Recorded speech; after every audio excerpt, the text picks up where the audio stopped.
आप सभी को राधे राधे। श्री राधा वल्लभ श्री हरवंश।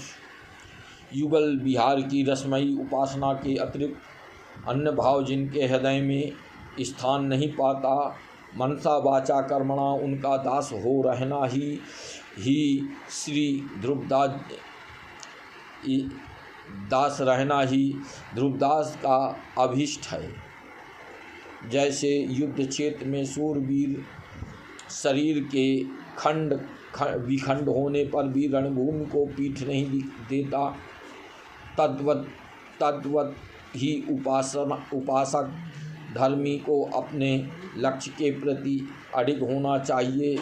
परिस्थितिवश कभी भजन कम हो, कभी अधिक हो जाए तो भी धैर्य नहीं छोड़ना चाहिए एवं भजन की विधा में परिवर्तन करने की भी आवश्यकता नहीं है।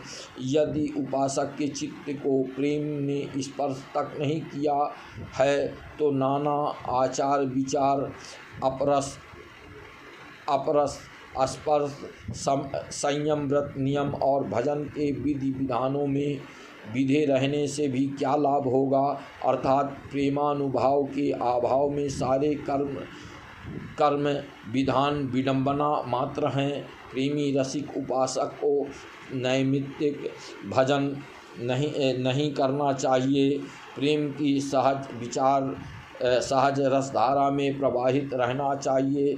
जैसे वेगवती सरिता का अखंड प्रवाह नाना प्रयत्नों के पश्चात भी अवरुद्ध नहीं किया जा सकता,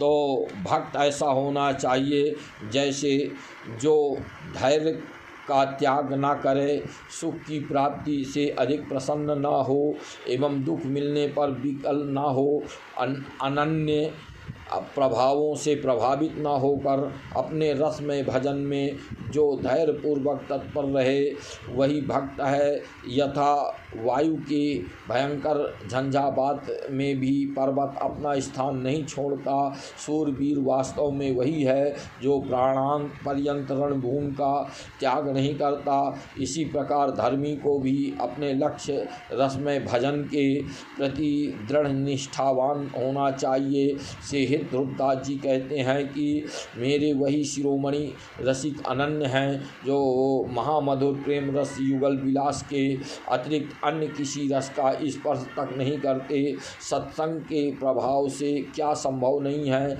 तिल और तेल का ही यही उदाहरण देखें। दोनों का संयोग होने पर उनके मोल तोल दोनों ही परिवर्तित होकर और उनकी संज्ञा फुलेल हो गई, अर्थात उनके गुण धर्म एवं प्रभाव बदल गए। आप सभी को राधे राधे। श्री राधा वल्लभ श्री हरवंश।